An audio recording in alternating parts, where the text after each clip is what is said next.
What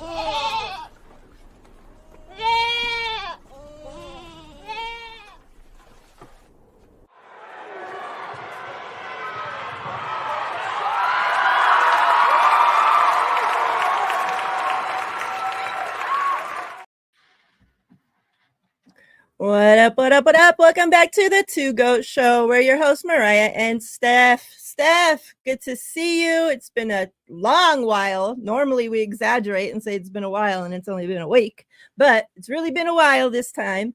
Happy Two Goat Friday. How are you doing? Happy Two Goat Friday. Yeah, you said what's better than a Two Goat Thursday? Well, it's a Two Goat Friday. So hope you had a good 4th and had some fun, and yeah, ready to get back into the swing of things. It's almost camp time. It's like 9 days away now. It's crazy that, like we always talk about, oh, it's so long till football gets here, all off season, right? And now it's like already, okay, we're back in this. How was your 4th? How was your trip to the Bay? How was all that?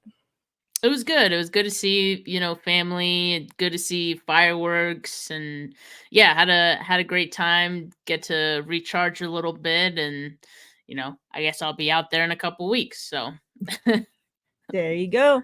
Chat, what's up? Happy Friday. Hope everybody's doing well. Hope everybody's had a great week. The weekend's here. If you guys, it's freaking hot. It's hot. So hot here. Like I can't even, oh my God. It's like frying my last brain cells that I have left. Like we're in bad shape over here with the heat, but I hope everybody's keeping cool, keeping hydrated, all that good stuff. Throwback first in the door. Appreciate you, sir, as always. Don, what's up? Rob, see you all. Daniel Barry, Miss Debbie. Good to see you, Miss Debbie. Hope you're doing well. Debster, everybody out there, hope everybody's great. We appreciate everybody that comes through, that watches on replay. We appreciate you all. So Steph, it's the off season. It's not crazy amounts of stuff to talk about. Luckily, George Kittle went on the Rich Eisen show. So, he gave us some stuff to talk about there. Obviously, we can't go a show without talking about Ayuk around here. And it's funny because when I was getting ready for this show, I was thinking about, because I just watched when he went on the pivot. I just watched that 2 days ago. I hadn't watched it this whole time. Why'd you wait so long? Because I didn't want to watch it and then do a show like 2 weeks later and forget everything that I wanted to talk about or how I felt about it or all that. So I just waited till it was time for me to be able to talk about it. But obviously I saw what people are putting out there and, the different stuff. But as I'm getting ready for this show today and, I'm thinking about Brandon Ayuk and what he said on the pivot where he's talking about like something like that. He's taken a back seat to, this person and that person and this person. And now like you turn on the TV, people are talking about him. You turn on go to the internet, people are talking about him. Here they're talking about him. Here. He's everywhere, right? So I'm thinking about that as I'm getting ready for the show and looking for my Brandon Ayuk stuff and whatnot. And literally clip after clip after clip after clip. And I'm just like, man, like he was not bullshitting. Like everybody is talking about Brandon Ayuk. So, we're going to follow right in suit, of course.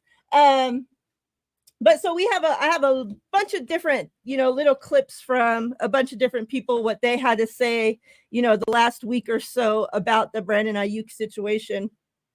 But let's start with George Kittle, since, I have a lot of little things that he had to say, and not just about Brandon Ayuk, but we'll start there.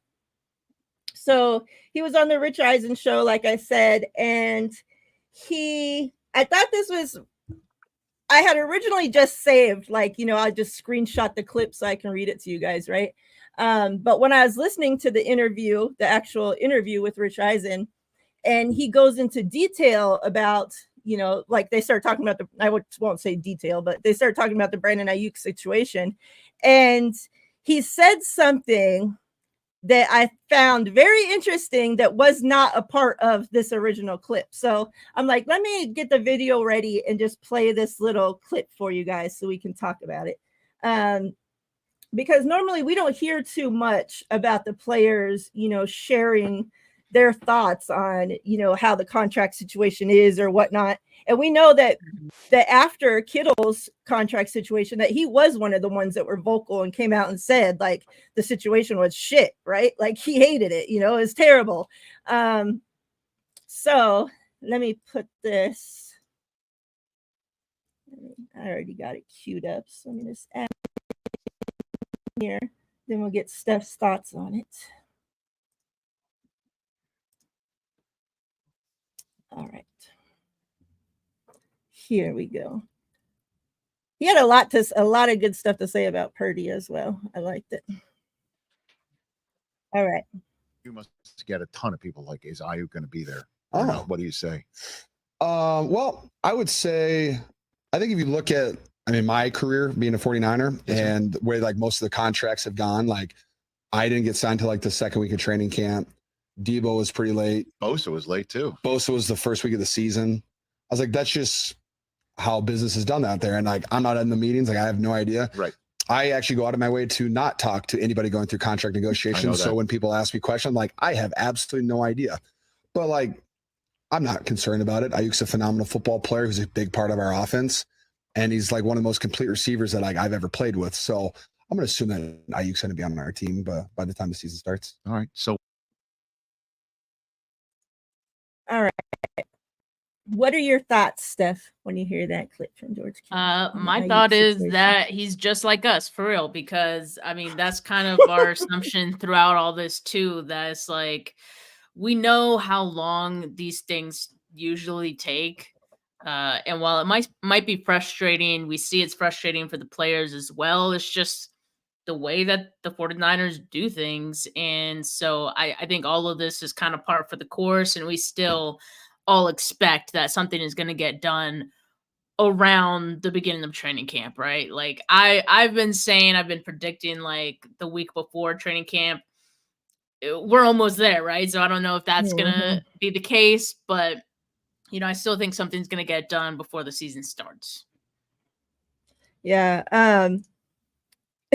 Like, it makes it like they are just like us, because when you go back, going back to that pivot interview with Ayuk, and he talks about like I tried to get a deal done before all these other wide receivers signed, right? He's like, I was staying in the Bay, like pretty much like I got my suit ready to go in and sign, like waiting around.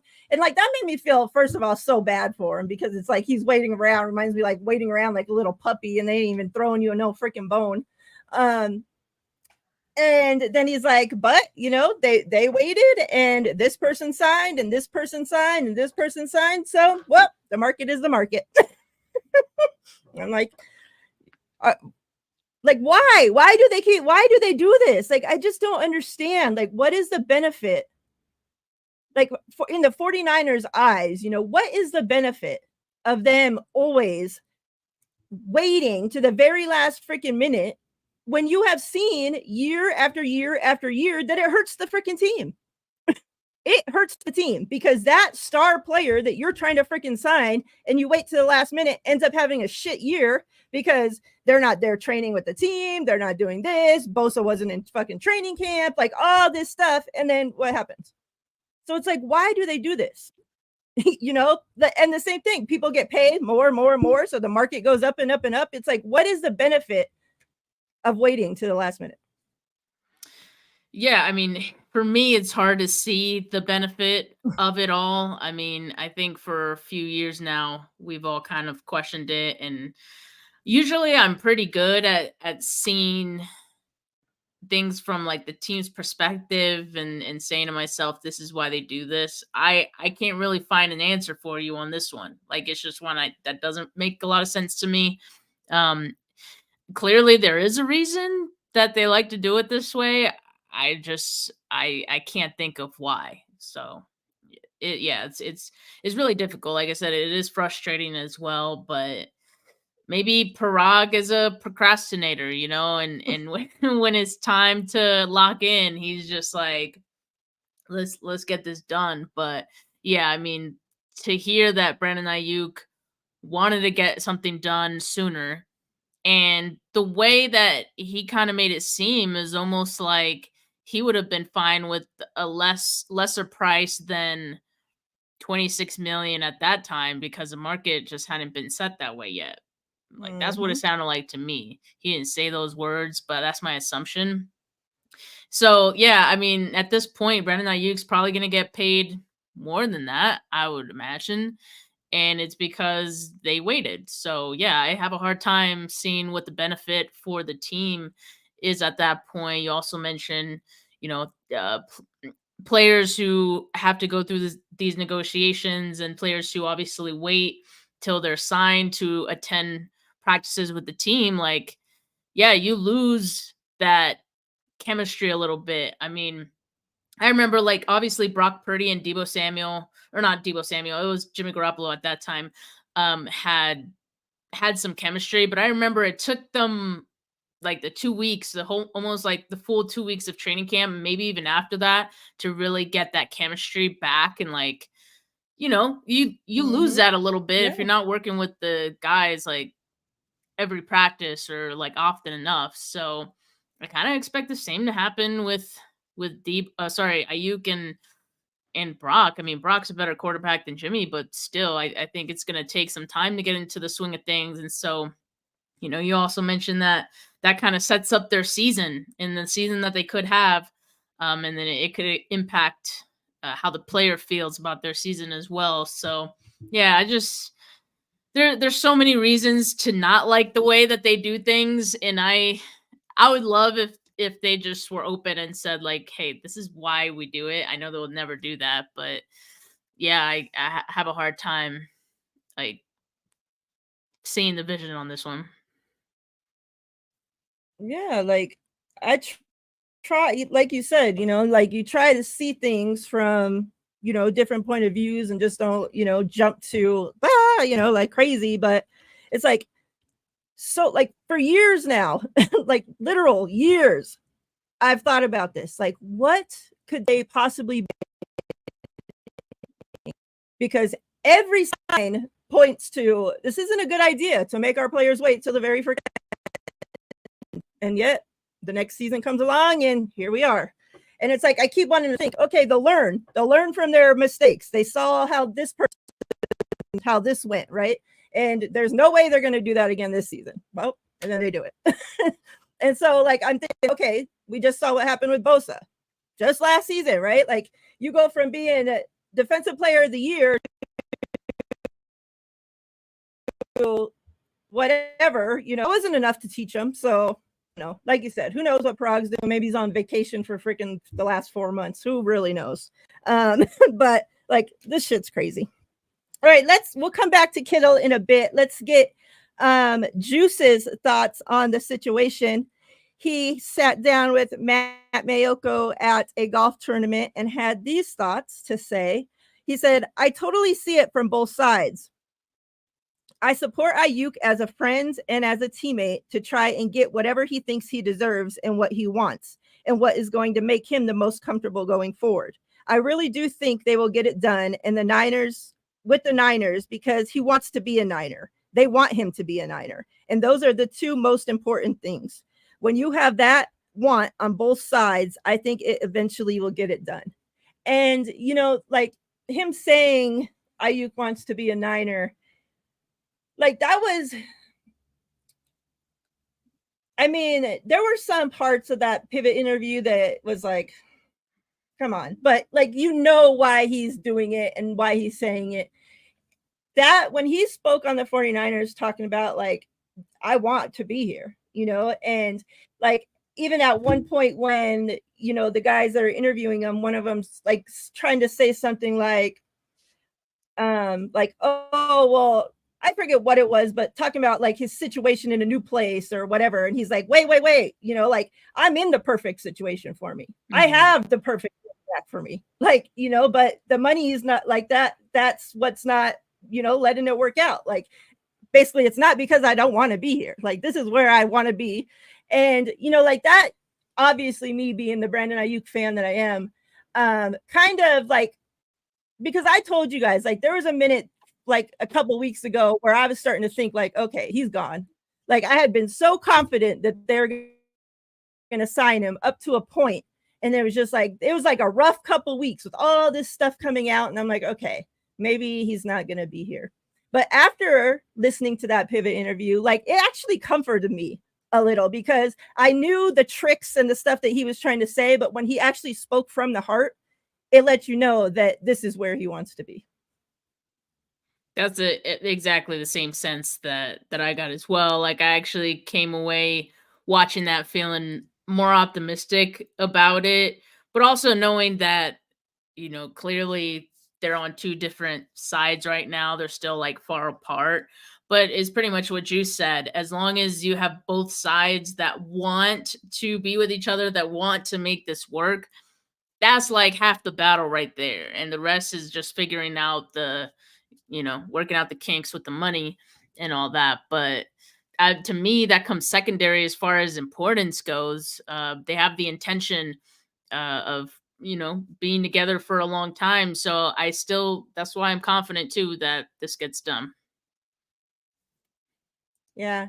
One last thing on Juice, and we'll go back to BA, but he talked a little bit about when the 49ers came to him and asked him to take a pay cut. And like I said, like, we don't really get to hear players talk too much like about this side of things. So like, I thought him going into this was like a pretty, different perspective than what we get to hear usually. He says, when asked, and this was in the same Matt Mayoko interview, he says, honestly, it hurt when GM John Lynch came to me and asked. I wasn't necessarily expecting it. And I think it's natural for anybody that it kind of hurts your ego. It hurts your heart a little bit. I do understand that it's a business, but I do feel like I'm as valuable as what I was expected to get paid. And it says, he was slated to earn $5.75 million in base salary this year with a cap hit of 7.6. His salary was reduced to $1.21 million with a cap hit of 3.6. It says, all that said, there definitely was a process that we had to go through, and I had to come to terms with it and that sort of thing. At the end of the day, though, I really, truly wanted to be a Niner. This is where I wanted to be. I absolutely love it here. I still love John and Kyle, still have great relationships with them. I think this is the best team in the league, and I think we have the best chance to win a Super Bowl. So this is where I want to be. This is where my roots are. I have a home here. So we got it done, and I'm back with the Niners. And so I'm happy. There are no hard feelings. And then it talked about how even with that pay cut, it kept him a little bit ahead of the next fullback underneath of him. So it kept him still as the highest paid fullback. And he said that about the importance of that. He said, quite honestly, that was important to me. That was something that went into the negotiations that, all right, we can figure this out and take a cut, but I still need to be the highest paid. No knocks on other fullbacks in the league, but I am the best fullback in the league. And I feel that way. I genuinely believe that. And I think other people tell you that. And so I thought it was important that they pay reflected that. So I'm happy that I'm still the highest paid, and I felt I deserve that. What are your thoughts on what Juice had to say about that pay cut?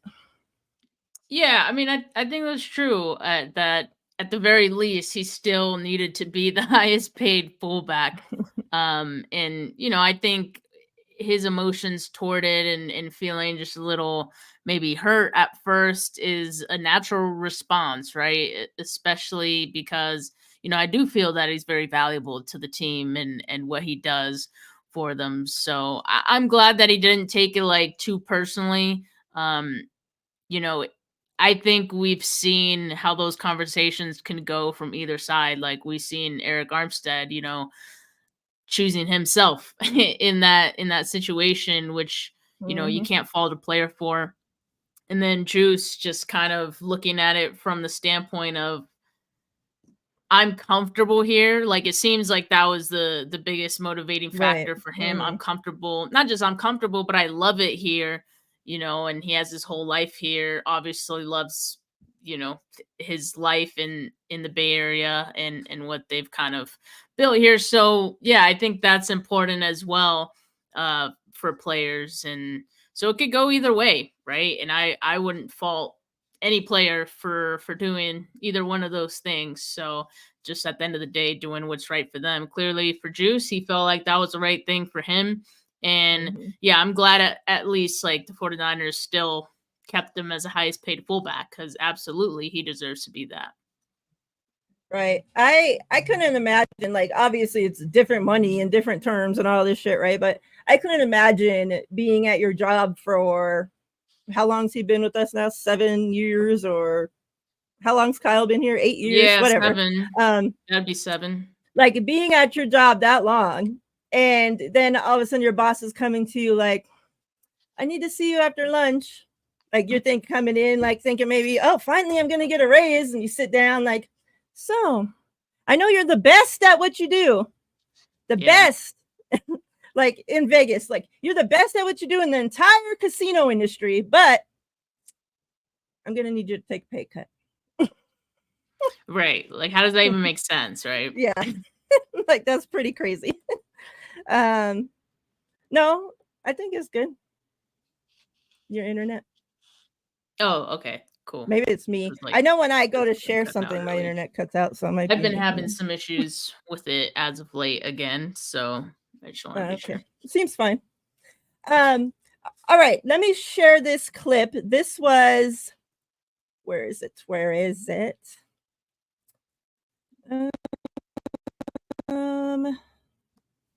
Just had it. Now where did it go? Damn it. Oh my god. Well, once I find the clip, it's an NFL. Oh, here we go. I'm like, dang. Disappeared. I got like 30 different tabs open. That's why. All right. So this clip is from Jordan Schultz on the Herd podcast. You know what's crazy? I just realized today when I'm going to write the notes for the show and writing down like this info was found on the Herd podcast, yada yada. And I go to write Colin Cowherd's name, right? And it just clicked to me why the show is called The Herd. I never understood why the hell the name The Herd.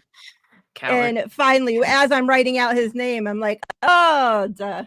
No shit. It's okay. Blonde moment, just whatever, you guys. Okay. All right. So this is what they had to say on the Brandon Ayuk situation. If you look at hold on, let me make this bigger here. If you look at Brock Purdy and Brandon Ayuk, to your point as well, Ayuk has really been his top receiver, not named Christian McCaffrey. I mean, Deebo's tremendous, but Ayuk is that traditional X receiver. And if you go back to week 1 last year, Purdy's coming off the elbow surgery. Who does he target against Pittsburgh? 8 targets, 8 catches, 129 yards, 2 tutties for Brandon Ayuk. Yeah. NFC Championship. They're down 17 to Detroit. Ayuk make that circus catch, brings them back. Ultimately, they go to the Super Bowl. Maybe it's not Justin Jefferson type of money, Colin, but ultimately, I believe San Francisco wants Ayuk there long term.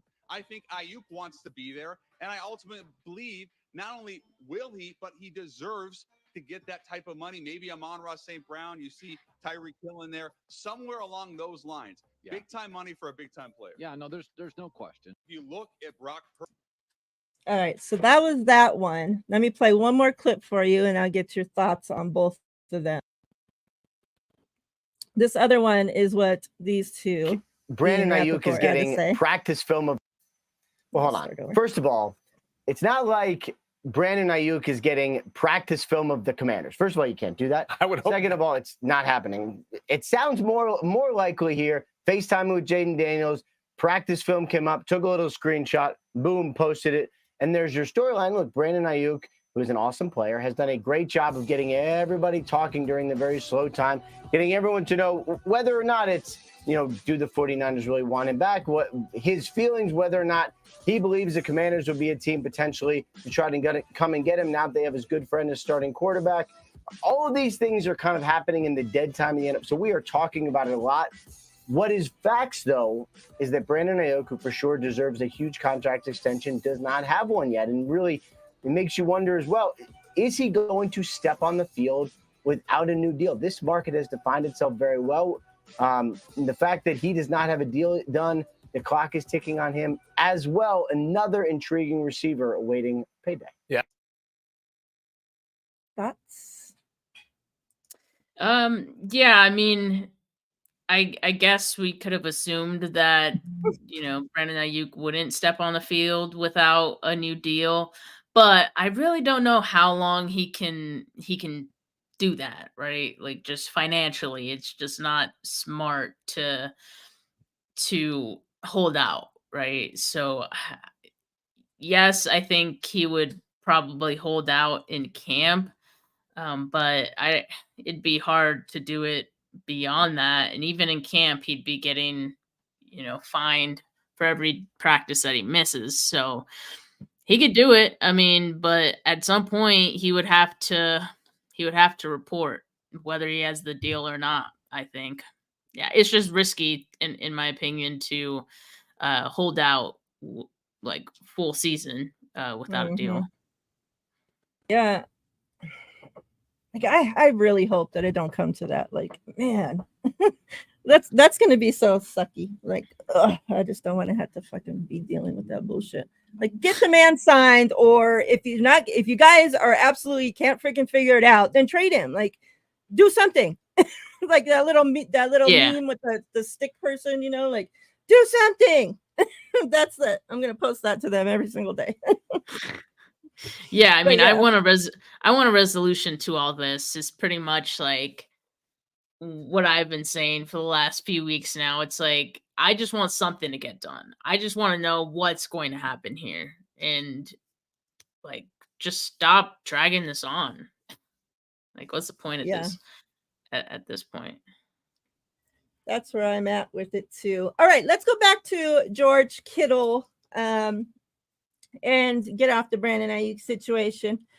So I know that you were recently watching Receiver. Did you finish the whole thing? Have you watched it all? Where are you at? No, I'm on episode 3.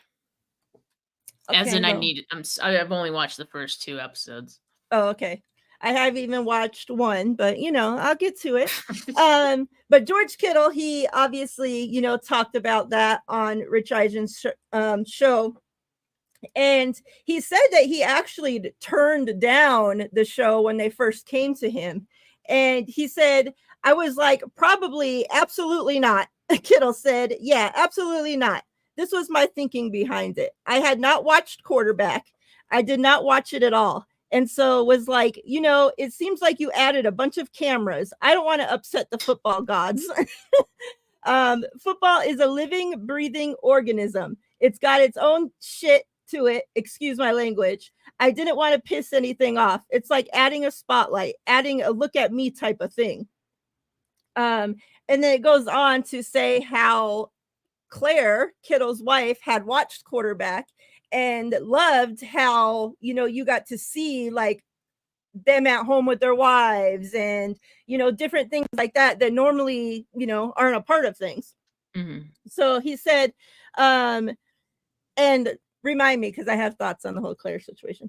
Claire had watched Quarterback and she loved the show, specifically how it showed off Pat and Brittany's relationship, Kirk Cousins and his wife, Julie, how it showed off their relationship. And then she made me watch a couple of episodes and I was like, oh, I mean, this is awesome. The content that you get to see behind the closed doors, what you get to see with what they do at home. I was really fond of that. And then she said also, look, this is something that we're going to have it in 10 years. You can show your kids this. And I was like, that's pretty fair point. I like that. He said then that he reached out to Nick Mullins because Nick Mullins was there in Minnesota when Kirk Cousins was filming the quarterback, right? So he says, well, I trust Nick Mullins. He's my guy. If it's good enough for Nick, it's good enough for me. And so I thought it was pretty cool. Claire, though, this whole thing, I'm like, was this because if Kittle, like I could see Kittle totally against it, right? Like, no, I don't want to do this. Like, I want to play football, you know, yada, yada. And then he goes home and talks to Claire. And then Claire's thinking like, well, this could be a business opportunity for me to get my name more out there, whatever, you know, like, I'm just saying. Yeah, like Corey in the comments says, sounds like Claire was thinking like a business person, saw a good opportunity to build the Kittle family brand. But is there anything wrong with that? Like, I mean, no, that's smart. Because I didn't watch all of Quarterback yet, but the first couple episodes that I did see were the ones like it seemed like it was more focused on Kirk Cousins at that point. And so, you know, seeing his wife and whatever, and she's like them both are just, you know, different, whatever. But like it seems like she's like the complete opposite of Claire. Like she wanted to be on there as least as possible, like different, right?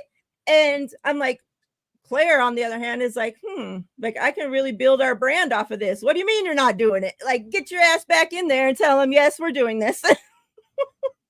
And he said that he reached out to that when he talked to Kyle about it too, that Kyle was actually down for it. So I thought that's the cool, crazy part. That's the crazy like how, especially with two players on it, you know, like I was wondering like when because George says he decided that he was going to be on it first before Debo. So he goes to Kyle first and breaks it like, hey, this is, you know, yada yada. And Kyle's like, oh, okay, that's cool. But George told him like we decide what access that they're going to have. So they're not getting access to all this if we're not comfortable with that. Like they can have what access I say, you know, so that makes it like a huge difference, I think. But I was thinking, what's Kyle's thoughts then when he's like, okay, one player, okay, we can do this. And then all of a sudden Debo's like, Kyle, I'm going to be on the show receivers. Like, he's like, oh shit. Like, what did we start? Like, he's probably thinking Ayuk's next. Right. So what are your thoughts on that whole thing? I mean, I think it's awesome. I'm actually a little surprised that Kittle, you know, would have turned it down to begin with because, like, I feel like he does like cameras. He's just a very silly person. Anytime there is a camera in front of him, he's always doing something silly and showing out a little bit. So I feel like he would have loved that. I wonder if his initial thought was, gee, I wonder what my head coach would think about this. Because, like, I would have thought, like, Kyle hates. So if, like, my boss, like, if I knew my boss wouldn't be cool with an idea, I'd probably just be like, no, like I'd be like scared to ask kind of thing. So I don't know if that had anything to do with that. I'm just thinking from my standpoint, how I would probably look at it. And I'm surprised that, you know, Kyle was so open to it. At the same time, though, I think it's, I think that part that they can choose what gets seen and what doesn't is, you know, a big deal, obviously, that Kyle was probably okay, cool. And also I know that the 49ers videographers got to film some of that stuff. So it wasn't like a third party or like it wasn't like random people you've never seen before in the building from the NFL, you know, films group coming in. You know, they film the games like they always do and that kind of footage, because they're always there at games and at the stadiums. But I think like that insider stuff that was like filmed at practices or maybe, well, I think what was filmed inside their home was someone from NFL Films, but just like the practice stuff and in-house stuff. I think that in-house as in the 49ers facility, I think that was all filmed by the 49ers videographers. So, which probably made Kyle feel comfortable too. Yeah. I agree. So Purdy, Kittle was asked about Purdy. And I thought this was funny because this shows you like how much these big names out there that get paid all this money to talk about football, right? That there's no way somebody can watch all 32 teams, every game they play. Like, you just, and have a wife, a family, kids, whatever, right? Like, come on. So, like, they don't know as much about specific teams as somebody that's specifically covering that team, you know, for example. But I thought this was clearly tells you how much, like, I like Rich. Like, he's probably one of my favorite ones out there. But for him, he asked Kittle, like, about Purdy and Purdy's size, like, as in bulking up, and that he looks bigger, like, all of a sudden, like, it's just he just all of a sudden came out this summer and was buff. Like, this guy has had quads the size of a Quadzilla since we drafted him as a rookie. Like, I'm not understanding. Like, we all talked about this. Like, this was a topic of conversation. And this guy is like, oh, I noticed Purdy is looking a little bulked up there. And Kittle's like, yeah, he's been that way since he was a rookie. Like, but I thought it was cool because, you know, you guys know I'm a nerd, so I'm into Pokemon. And Kittle had compared, when he's asked about Purdy's, you know, being buff, he compared it to the Pokemon evolution, and said Purdy is like the first step of the Pokemon evolution. And then, so his quads then evolve into CMC's quads. So he's the second step of the evolution. And then the quads then turn into Nick Bosa's quads. It's a final form. The final step. You're the boss quads at that spot. So I thought that was freaking hilarious as he's explaining this to Rich, who probably has no fucking clue what he's talking about, right? About Pokemon, right? So I thought that was funny. But Kittle goes on to say, and he spoke from like a good while on Purdy, because I was actually going to play the clip, and then he just kept on talking and talking and talking. I was like, well, I'm not going to play a 10-minute clip here. So like, he had a lot to say about Purdy, but I thought it was funny because he says, Kittle says the media sees the baby face Purdy and speaks about him like he's a little kid wearing a JC's Penney's backpack. He goes, and he's not. I'm like, oh my God, like, that's really how they act. And that's how other teams' fan bases act too. Like, he's just some little dork out there wearing his JC Penney backpack. But he talked about when Purdy first, you know, joined the team, whatever, well, when he was drafted. He says there's zero hazing, but I do like to see how they react. I like to banter with them to see if they will talk back to me, or will they act shy, like he's George Kittle and he's been in the league for 8 years. And he goes on to say, on the first day of full practice in jest, Kittle put an Iowa Hawkeye shirt in Purdy's locker to test the rookie's mettle. Purdy opened his locker, saw the jersey, and said, "Did you put this fucker in here?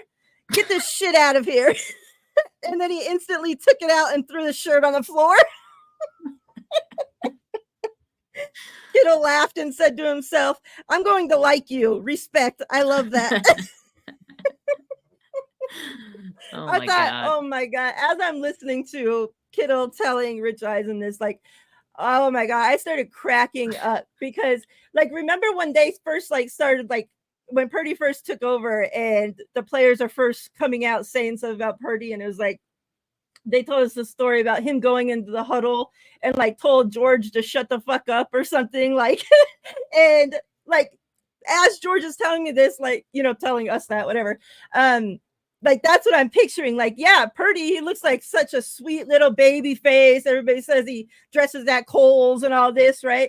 And then he's there like, who put this fucker in my locker? Like, throwing it on the floor. And I'm just cracking up like, oh my God, you gotta love the guy. What are your thoughts on that story? Like, yeah, like, Brock has some spice to him, you know, like, don't try him, because, you know, and I think it's funny that he, like, I can't picture him swearing even, because he's just like this super devout Christian, and, you know, just imagining him like swearing that much is pretty funny. But I think, you know, little things like that just earn the respect. Like, you know, it earned Kittle's respect in Kittle's own way. You know, that's just such a unique way to. It's almost like Kittle does social experiments on other players just to see, like, psychologically how they react, and he's always trying people.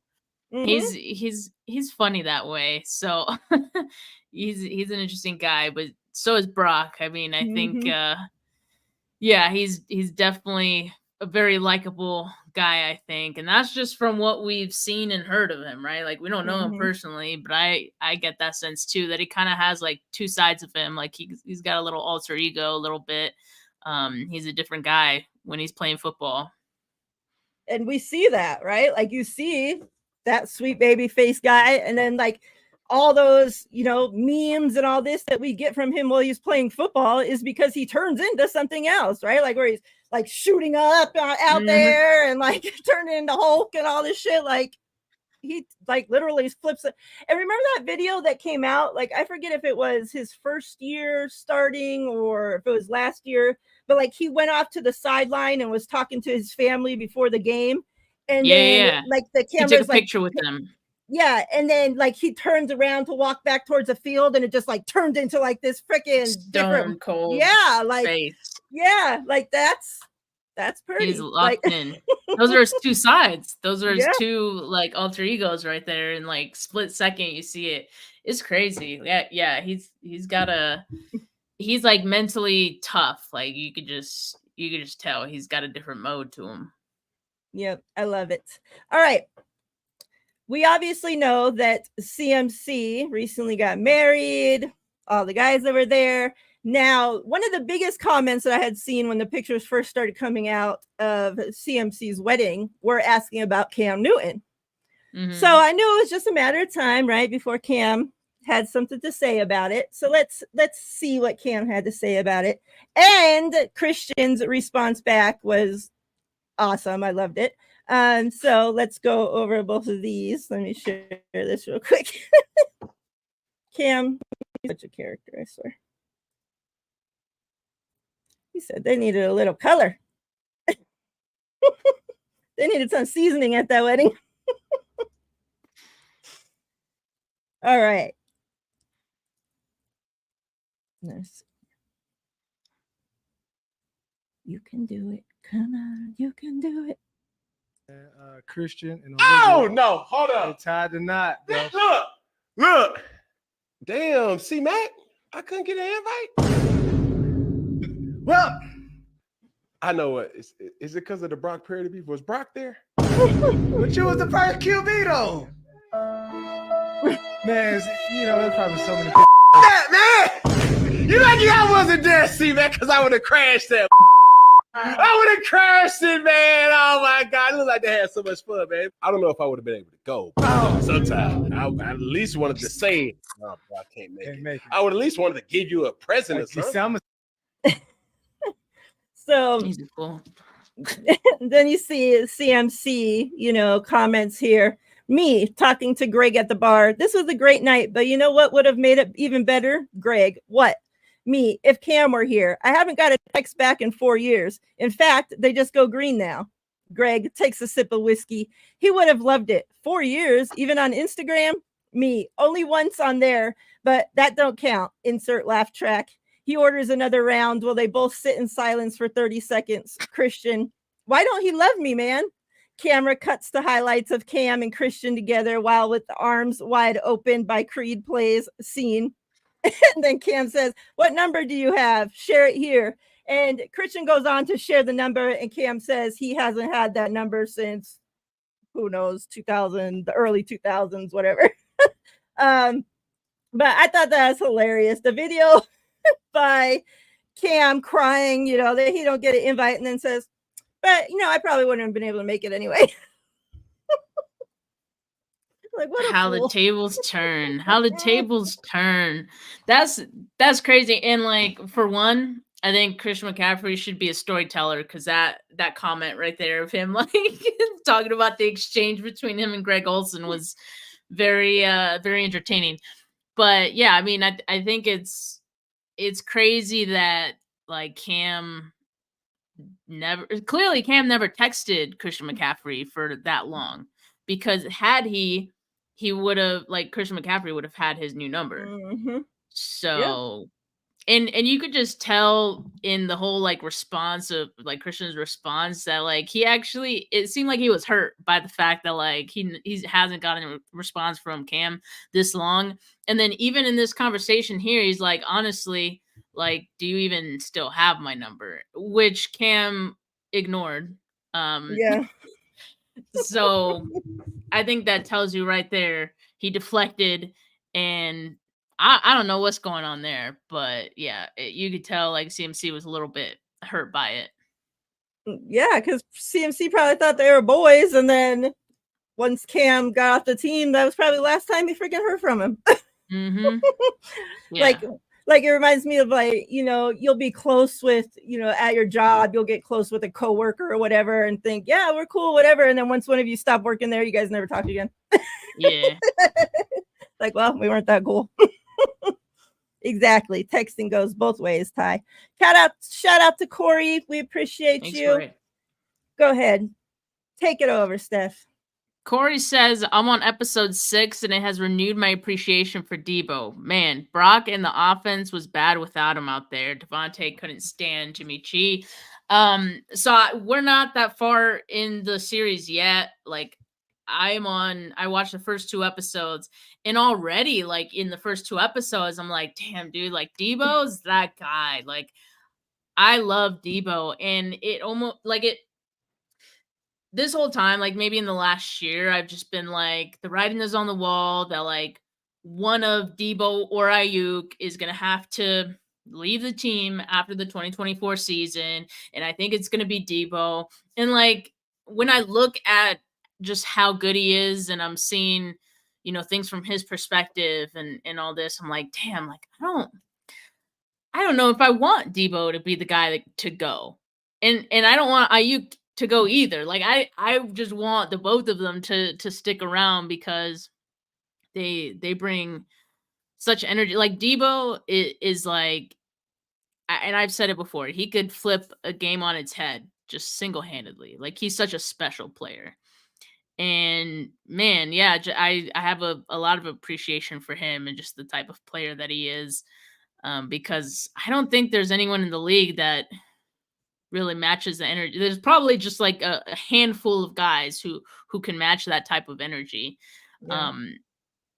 Yeah, he's just different. So I already have an appreciation for Debo, and then I'm sure when I see like the team's reaction when he wasn't out there, yeah, that will probably change some things a bit too.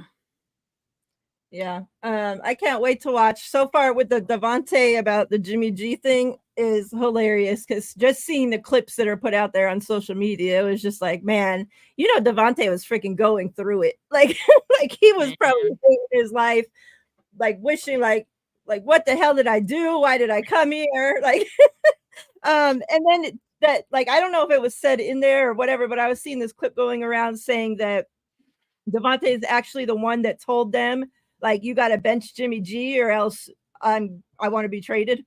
Like, that's how bad it was that he didn't want to play with him. I'm like, that's crazy. That is crazy.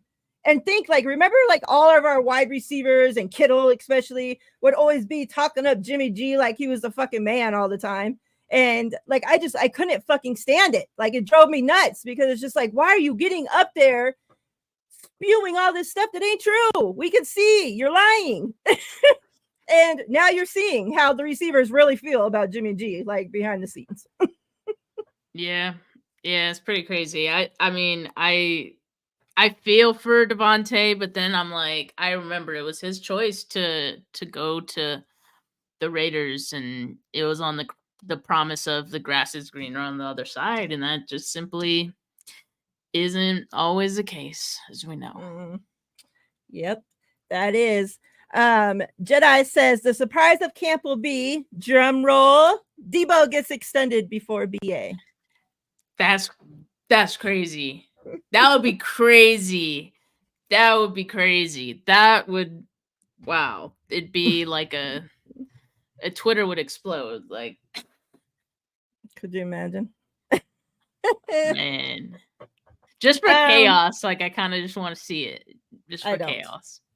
Thanks. I don't. Steph, anything else you want to tell the people? Oh Any yeah, other I know. shows? What you got going on? I know that Devontae Adams went to the Raiders to play with Derek Carr. Like I know Yeah. this, Mhm. but that's the point. Like the grass isn't always greener. Why did Derek Carr not resign with the Raiders? Because the Raiders are not a good organization. Not that Derek Carr is like worth extending, but you know that he didn't have the foresight to think about all those things. What's going to happen beyond that one season that he was going to play with Derek Carr, right? So yes, I know he Carr went should there have told for him, "Don't come here." Carr. Like, if that's your Yeah, real for real, friend, like- why is he letting you go there to the dumpster fire with the coach? you why hate? is he letting you go there? It didn't. Let's just say it didn't turn out the way either of them thought it would. Yeah. But yeah, any closing thoughts? Anything else you got going on? Yeah, so I was gonna have another fan cave tour coming out today. I was like halfway through editing it, and then my computer like shut down iMovie and was like, your storage is full. And I'm pretty sure it Oh, deleted no. it deleted all of my edits. So I had to woosah, center myself, because that's really frustrating. I had to step away from that for a second. Yes. So I'm gonna try to re-edit it again and hopefully get it out by tonight. But if not, it might come out Monday. Oh man, yeah, that's tough. I am upset. Sin says those Upsetty man cave spaghetti. tours are really good. Thank you, Sin. Yeah, they've been fun to do, and like it's crazy because the first, I think this is the one I'm editing is the fourth one. They've all been like East Coast people.